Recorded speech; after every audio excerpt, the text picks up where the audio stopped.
심려를 끼쳐 죄송합니다. 우리는 오늘 또다시 재벌 일가가 이렇게 말하는 장면을 봤습니다. 왜 이런 일이 반복되는 걸까요? 이웅혁 건국대 경찰학과 교수, 노영희 변호사와 얘기해 보겠습니다. 두 분 안녕하십니까? 안녕하십니까? 이른바 물벼락 갑질로 논란을 빚은 조현민 전 대한항공 전무가 오늘 오전 경찰에 출석했습니다. 어떤 말을 남겼는지 다시 한번 들어보겠습니다. 유리컵 던진 거랑 음료 뿌린 거에 대해서 인정하십니까? 심려를 끼쳐드려 진심으로 죄송합니다. 당시에 혐의 부인하시고 밀쳤다고 말씀을 하셨는데 그렇다면 그 행위는 갑질이 아니라고 생각을 하셨던 겁니까? 진심으로 죄송합니다. 이명희 사장 갑질 행각 보도 나오고 있는 거 보셨나요? 심려를 끼쳐드려 진심으로 죄송합니다. 현재 총수 일과 사퇴론까지 제기가 되고 있는 상황인데 이 부분에 대해서는 어떻게 생각하십니까? 심려를 끼쳐드려 진심으로 죄송합니다. 네, 심려를 끼쳐서 죄송합니다. 교수님, 어떤 질문을 해도 이렇게 답변하는 모습이었어요. 어떻게 보셨습니까? 네, 그것도 이제 6번이나 그 진정성이 전혀 없는 그런 목소리 톤인 것 같습니다. 바꿔 얘기하면 자기가 정말 무엇을 생각을 해서 정말 뉘우쳐서 얘기를 하기보다는 누군가가 저렇게 얘기를 하라고 한 것을 그대로 반복을 하는 이런 모습이 아닌가 그 생각이 되는 것이죠. 그러다 보니까 한편으로는 일상적인 생활 자체가 저와 같이 고성이고 자기가 하고 싶은 대로 외치고 그러다 보니까 정말 무엇이 잘못된 것인지를 모르는 입장이 아닌가.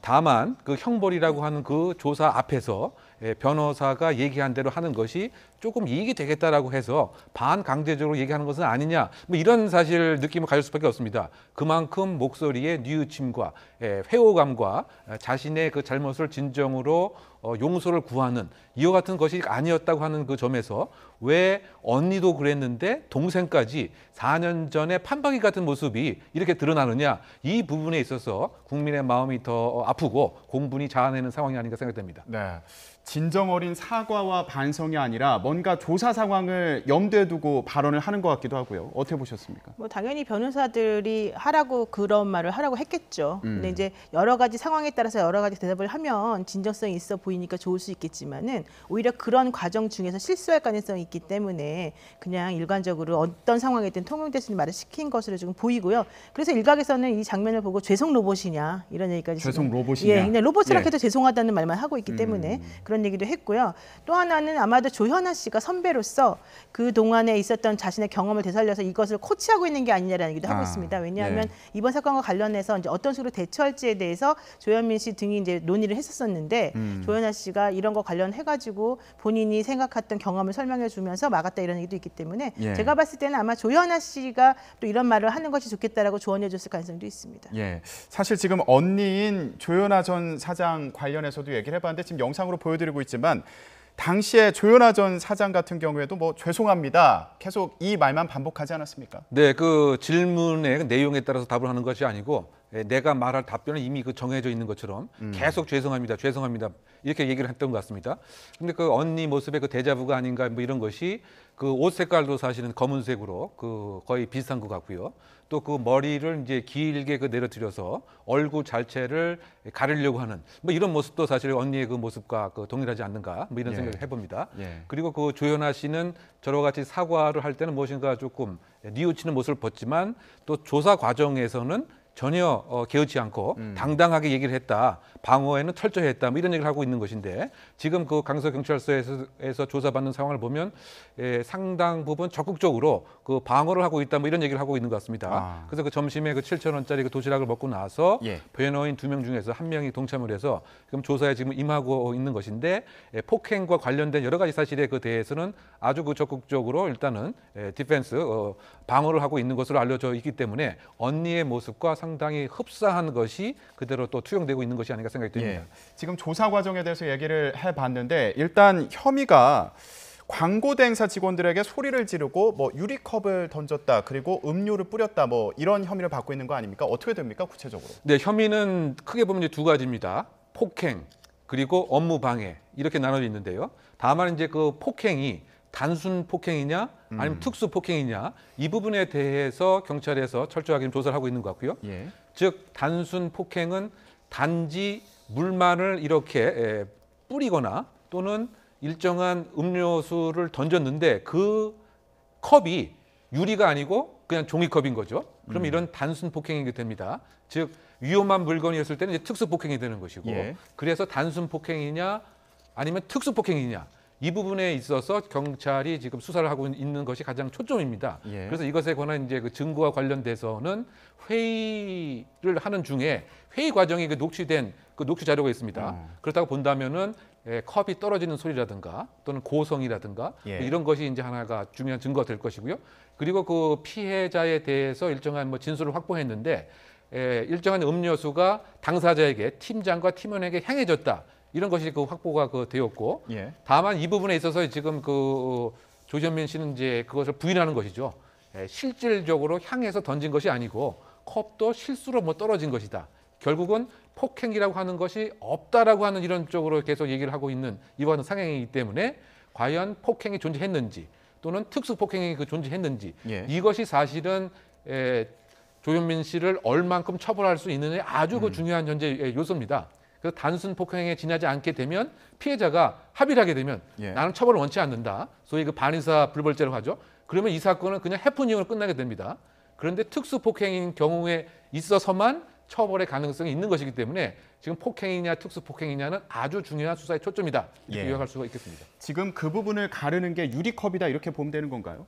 그렇죠. 유리컵을 사람 있는 쪽으로 던지게 되면 위험한 물건을 던진 거가 되기 때문에 특수폭행이 되는 거고 그렇지 않은 경우에는 그렇게까지 큰 신체적 위협력의 행사라고 보지는 않기 때문에 단순 폭행으로 가는 건데 지금 조현민 씨 측 입장에서는 이 정도 사안은 불기소 사안이다라고 보는 것 같아요. 왜냐하면 조현아 씨 같은 경우에도 섣부른 사과를 하지 말고 그 변호사의 지도에 따라서 우리가 네. 대응하자 이런 얘기를 했다는 거거든요. 그 얘기는 지금 현재 나와 있는 폭행 혐의 정도는 특수 폭행으로 가지 않을 것이고 단순 폭행으로 막을 수 있다. 첫 번째. 두 번째, 그렇게 되면 현재 2명의 피해자 중에 1명에 대해서는 이미 회유가 성공을 해서 처벌을 원하지 않는다라고 하는 의사를 확인받았기 때문에 나머지 1명에 대한 것만 확인하면 되는 거 아니냐. 그렇게 된다면 단순 폭행으로 우리가 주장을 해서 그 특수 폭행에 대한 입증이 불가능하게끔 만든 다음에 이것을 처리하면 되기 때문에 예. 괜히 섣부른 사과를 미리 함으로 인해서 본인이 위험을 자초할 필요가 없다 이런 얘기를 지금 하는 거거든요. 그리고 유리컵 관련해서도 광고 대행사 그 당시 있었던 사람들에게 대해서 여러 가지 방면으로 압박이 많이 들어갔다는 겁니다. 그래서 먼저 회사 측에다는 뭐 광고를 많이 주겠다라든가 또 개인에게는 손해배상을 해주겠다라든가 해가지고 사람들이 이제 말하는 것에 대해서 조금 진술을 좀 서로 엇갈리게 만들어 놓은 거예요. 그렇게 되면 경찰이나 이런 수사기관 입장에서 봤을 때는 같은 장소에 있었던 사람들의 진술이 일관적이지가 않기 때문에 그 누구의 말도 믿을 수 없는 상황이 돼버리기 때문에 사실은 이렇게 되면 단순 폭행으로밖에 할 수 없는 구조가 되는 거죠. 예. 게다가 업무 방해라고 하는 것도 사실은 어렵죠. 왜냐하면 업무 방해라고 하는 것은 협박이나 폭행 등 혹은 뭐 위계 같은 것들을 이용해서 사람의 정상적인 업무를 못하게 하는 것인데 여기서 업무라고 하는 것은 원래 그 당시 그 자리에 모여있던 사람들이 회의와 관련된 내용이었거든요. 근데 조현민 씨 자체도 사실은 그 안에서 같이 회의하던 사람 중에 1명이었잖아요. 그러니까 자기가 하던 일과 관련해서 서로 간의 의견이 맞지 않아서 뭐 얘기하던 도중에 이런 일이 벌어졌다라고 주장할 것이 뻔하기 때문에 업무방해도 사실 명백하게 떨어지지가 않아요. 그렇게 된다면 업무방해에 대해서도 증거 불충분이 나올 가능성이 있고 또 폭행에 대해서 당연히 뭐 특수 폭행은 당연히 증거 불충분이 되니까 기소를 아예 못할 수가 있고 또 단순 폭행의 경우에는 반의사 불벌로 돼서 처리가 될 수 있을 것이다. 이렇게 보는 입장인 것 같아요. 그러면 지금 그 회의 현장에 녹취 파일이 있다고 하는데 이것도 중요하지 않습니까? 어떻습니까? 중요하죠. 매우 중요하지만 CCTV는 사람을 향해 던졌는지 각도 같은 것을 볼 수 있겠지만 이거는 녹음만 되어 있는 거잖아요. 그러면 그 소리 떨어지는 소리랑 뭐 이런 것들을 통해 가지고 사람 쪽을 향해 던졌는지 이런 것들을 과학적으로 분석하는 기법을 쓸 수밖에 없는 거예요. 근데 그것만 가지고는 명확하지가 사실 않기 때문에 네. 이런 경우에 있어서는 뭐 거리를 계산하고 각도를 계산하고 소리의 크기를 계산해 가지고 확인을 하겠지만 그것만 가지고는 언제든지 뒤집어질 가능성이 있기 때문에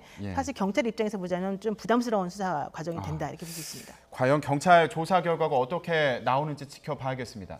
그런데 조현민 전무가 평소에 사람을 어떻게 대했는지 이 방식에 대한 논란도 일고 있습니다. 조현민 전무의 음성으로 추정되는 녹취 파일이 공개가 됐습니다. 들어보겠습니다.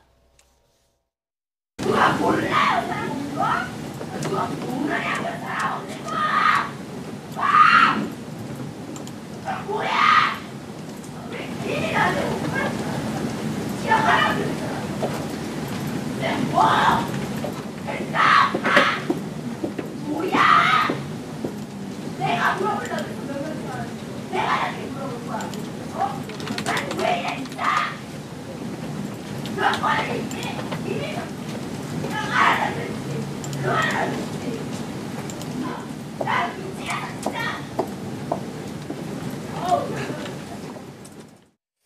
네, 조현민 전 전무로 추정되는 음성 녹취 파일이었습니다. 굉장히 격앙된 것으로 보이는데요. 네, 그렇습니다. 이제 저 직원들의 그 이야기를 보면 저거는 매일매일 그 일상 그 생활이었다. 그래서 집무실 주변에 있는 사람들은 뭐 그렇게 특별한 일은 아니었다 이렇게 그 얘기를 하고 있습니다. 예. 그런데 저 같은 그 고성 또는 상당히 이렇게 외치는 걸 이렇게 들어보면 마음이 상당히 불편하지 않습니까? 그러면 저 역시 사실은 무형력의 행사에 해당이 되기 때문에 예. 역시 그 폭행죄의 의율 가능성이 분명히 있는 것이죠. 그래서 우리가 그 폭행이라고 하면 물리력을 사용을 해서 일정한 위력을 가하는 거 이외에 위형력이 아니고 무형력, 보이지 않는 거, 예를 들면 뭐 침을 뱉는다든가 저같이 고성으로서 상대방의 안정성을 계속 뭐 심하게 하는 행위라든가 이 역시 이제 그 폭행죄의 의율 가능성이 분명히 있다고 봐야 될 것 같고요. 예. 그리고 어떤 면에서 본다면은 그 폭발성 예를 들면 이제 분노 장애 같은 거, 간헐성 폭발 장애라고 통상 얘기하는데 뭐 그런 모습 같은 것도 상당 부분도 있고 또 어떻게 보면은 그 어머니 그 이명희 이 여사의 평상시에 그 언동하고도 사실 흡사하게 뭐 이렇게 있다 보니까 그야말로 일정한 갈등 상황을 합리적으로 해결하기보다는 자기가 하고 싶은 대로 소리치면서 상대방의 안위는 전혀 염려하지 않는 이런 그 공통적인 그 특성이 있는 것이 아닌가 한번 추정해 봅니다. 예. 네, 그 덧붙여서 한마디 드리면 이제 전경련 산하의 국제경영원이라고 하는 곳이 있는데 거기에 CEO 아카데미라고 하는 과정이 있어요. 그 과정에서 원래 조현민 씨가 5월 11일 날 강연을 하기로 되어 있었는데 예. 강연 제목이 뭔지 아세요? 창업보다 어려운 한진그룹 3세의 수성과 혁신입니다. 그러니까 그 처음에 이제 이 회사를 만들었던 그 조중훈 전 회장보다도 예. 본인이 재벌 3세로서 이 현재의 상황을 수성해 나가는 것이 훨씬 어렵다 이런 의미였는데 바로 지금 저렇게 소리 지르고 사람들이 얘기하는 것이 자신의 수성하는 방식이었다. 이제 그런 것도 사람들이 지금 얘기하고 있습니다. 예, 정말 같이 일하는 분들의 그렇죠. 마음이 얼마나 많이 상했을까, 저게 사실이라면 얼마나 상했을까 이런 생각이 듭니다. 자, 그런데 아까 말씀을 간단히 해주셨는데 다른 언론을 통해서 조현민 전무의 어머니인 이명희 이사장으로 추정되는 인물의 막말 폭언이 담긴 음성 파일도 공개가 됐습니다. 교수님 어떤 내용인지 정리를 좀 해봤으면 좋겠습니다. 네, 그 보면 이제 이 아마 인천에 뭐 호텔의 그 정원을 이렇게 관리하는 뭐 그런 그 모습에 있어서의 그 영상도 있고요. 예. 그러니까 매일 하나씩 나오다 보니까 상당히 그 다양합니다. 예. 그런데 어쨌든 지금 알려진 것에 의하면 이렇게 얘기하고 있습니다. 그 피해자가 욕설만 듣고서 퇴근하는 날은 아주 기분 좋은 날이었다. 근데 그 얘기는 뭐냐면 신체적인 폭력도 상당 부분 있었다는 얘기죠. 그래서 말만 욕만 듣고 퇴근할 수 있는 날은 그나마 상당히 기분 좋은 날이었다. 뭐 이렇게 네. 얘기를 하는 것은 폭행과 폭언이 단발적으로 하루에 이뤄진 것이 아니고 상당히 상습적인 상습 폭행의 정황을 우리가 한번 추정해 볼 수 있는 대목이 아닌가 보입니다. 예, 지금 이명희 이사장의 운전기사였던 분의 주장입니다.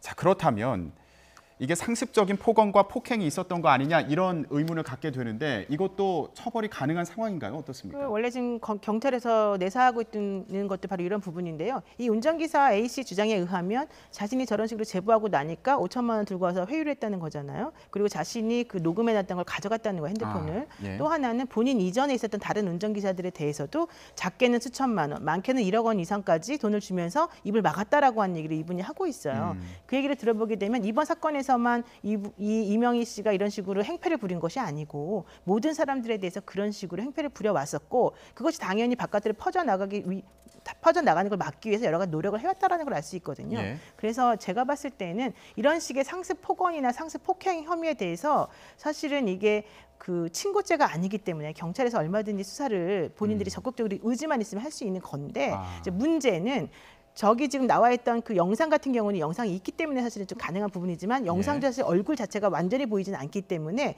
그 부분에 있어서는 또 이 사람으로 특정하기가 좀 어려운 부분이 하나가 있고 예. 또 하나는 피해자라고 되는 사람들이 전부 다 이 증언을 해줘야 되는 건데 그분들이 얼마나 증언을 명확하게 해줄 수 있느냐에 따라 관건입니다. 그래서 만약에 수사를 적극적으로 한다라고 하지만 그 증언이 나오지 않는다거나 피해자들이 모두 사실관계를 부인해버린다거나 또는 계속해서 지금 나오는 것처럼 이명희 씨 측에서 돈을 가지고 회유를 한다거나 그렇게 되면 사실은 경찰에서 밝혀내기 어려운 부분이 있습니다. 예, 이 폭언과 폭행과 관련된 여러 의혹들이 정말 명명백백하게 밝혀지기를 바라겠습니다. 자, 그런데 이들 새 모녀를 둘러싼 또 다른 의혹이 제기가 됐습니다. 어떤 내용인지 보고 오겠습니다.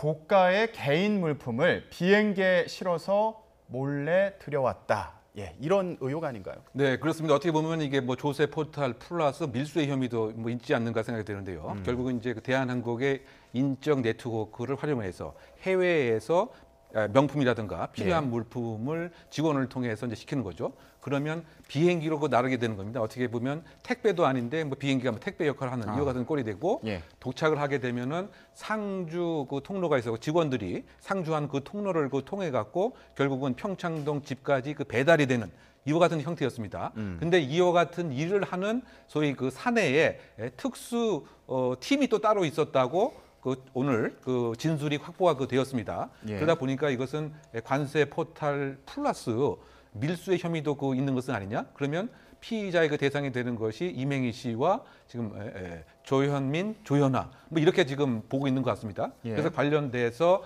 그 약 한 일주일 전에 관세청에서 압수수색을 해서 출국한 날 그리고 해외에서의 그 명품 사용 목록 또 신용카드 사용 목록 그리고 실제로 있는 그 명품 목록 등을 이제 다 확보를 한 것 같습니다.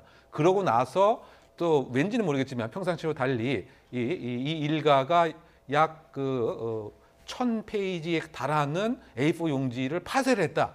그러니까 뭐 증거인멸을 또 시도했던 것은 아니냐. 예. 뭐 이런 혐의가 계속 꼬리에 꼬리를 물고 있기 때문에 상당 부분 조세 포탈 혐의가 지금 의심이 되는 상황이 아닌가 보입니다. 예. 그러니까 원래는 고가의 물품을 들여올 때 다 신고를 하고 세금도 내고 해야 되는 거 아닙니까? 그걸 안 했다는 의혹인 거잖아요. 그렇죠. 당시에는 400달러가 사실 1인당 그 면세되는 품목의 그 금액이었기 때문에 예. 400달러를 넘는 물품에 대해서는 전부 다 신고하고 세금을 제대로 이제 내고서 들어왔어야 되는 거죠. 근데 지금 이분들은 그 상주 직원들이 그 움직이는 통로를 통해서 사실은 이제 이런 식으로 물건을 가져오거나 아니면 마치 이 대한항공 항공기에 있는 부품인 것처럼 속여서 사실은 물건들을 들여왔다는 것이기 때문에 당연히 신고도 되어 있지 않고 또한 세금도 당연히 낸 적이 없다. 근데 이제 이것을 밝혀내는 것이 관건이기 때문에 예. 뭐 신용카드도 확인하고 있다 이런 얘기가 나오죠. 근데 더 문제가 되는 건 조양호 회장 같은 경우에 2014년부터 지금까지 22개월 동안에 34차례나 사실은 해외여행을 다니면서 신용카드를 사용한 적이 하나도 없다는 거야. 아. 신용카드, 개인 신용카드 사용력이 없다는 것은 결국 법인카드를 사용할 수밖에 없었다는 거기 때문에 법인카드 사용 내역은 확인하기가 더 어렵지 않습니까? 그런 상황에서 결과적으로 조양호 씨에 대해서 조세 포탈 혐의를 적용할 수 있을 것이냐 이런 부분도 좀 문제가 되는 거고요. 예. 조양호 씨 같은 경우는 1999년 11월 달에 629억 원을 세금 포탈했다는 혐의로 사실은 4년의 그 징역형을 선고받은 적도 있었거든요. 아, 네. 그렇기 때문에 그런 것들을 염려해서 아마도 모든 걸 현금 거래했거나 밀수를 했다 하더라도 걸리지 않도록 했다. 그렇기 때문에 혹시 누군가의 도움을 받은 것은 아니냐 이런 얘기가 지금 나오고 있는 겁니다. 예, 지금 여러 가지 의혹들이 한꺼번에 터져 나오고 있는데 이런 제보들의 상당수가 대한항공의 전현직 직원들이 모여 있는 SNS 이 채팅방을 통해서 나오고 있다고 합니다. 네. 이 전현직 직원들이 촛불 집회까지 계획하고 있다 이런 얘기가 나왔어요. 네, 지금 뭐 1000명 그 회원 중에서 약 뭐 850명, 900명이 그 촛불 집회에 관한 그 이야기를 하고 있다고 하고 있습니다. 그런데 그 노조의 도움을 받거나 외부 단체의 그 도움을 받지 않고 예. 순순히 그 회사 직원 또는 가족의 그 힘으로 지금 갑질과 관련된 여러 가지 얘기를 표현을 하고 또 일정한 퍼포먼스도 그 기획을 하고 있다. 뭐 예. 예를 들면은 그 매실을 던지는 행위라든가 또는 뭐 땅콩을 던지는 행위 뭐 이런 거를 그 통해서 지금 그 온당치 않았던 경영진의 문제를 그 제기하려고 하고 있는 이런 상황인 것 같고요. 다만 이제 그 두려워하는 것이 혹시 그 보복 인사라든가 뭐 이런 것이 그 압박감이 있다 보니까 예를 들면 선글라스를 뭐 착용한다든가 또는 마스크를 착용한다든가 뭐 이와 같은 논의까지 현재 이루어지고 있는 상황으로 알려져 있습니다. 예, 지금 여러 가지 문제가 많아 보이는데 네. 사실 대한항공은 엄연한 주식회사지 않습니까? 그렇죠. 그렇다면 이 오너 일가의 전횡을 좀 구조적으로 막거나 뭐 바로잡을 수 있는 방법이 없는지 이것도 궁금합니다. 그래서 지금 소수주주들이 좀 힘을 합쳐야 된다. 특히 대한항공은 직원들이 가지고 있는 우리 사주만 하더라도 3.99%나 되기 때문에 원래 이 조양호 회장이 가지고 있는 0.01%보다 훨씬 많죠. 다만 조양호 회장은 본인이 가지고 있는 거 말고 칼항공을 통해 가지고 사실은 이제 그 29%라고 하는 걸 가지고 있는 걸 가지고 우회적으로 지금 지배를 하고 있는 거거든요. 네. 그러니까 그런 것들을 막기 위해서 상법을 개정하는 것이 지금 필요하지 않겠느냐. 그래서 이 소액 소액주주들 간의 협동과 또 국민연금이라고 하는 이대주주가 좀 가지고 있는 힘이 있기 때문에 이분들의 도움을 받아가지고 구조적으로 이런 문제가 앞으로는 발생하지 않도록 하는 것이 중요하겠습니다. 알겠습니다. 갑질 논란은 왜 이렇게 끝나지가 않는 걸까요? 예. 오늘 근로자의 날입니다. 갑질하는 분들, 함께 일하는 노동자들을 존중할 때 본인의 지위도 존중받을 수 있다는 걸 알아야겠습니다. 오늘 말씀 여기까지 듣겠습니다. 두 분 고맙습니다.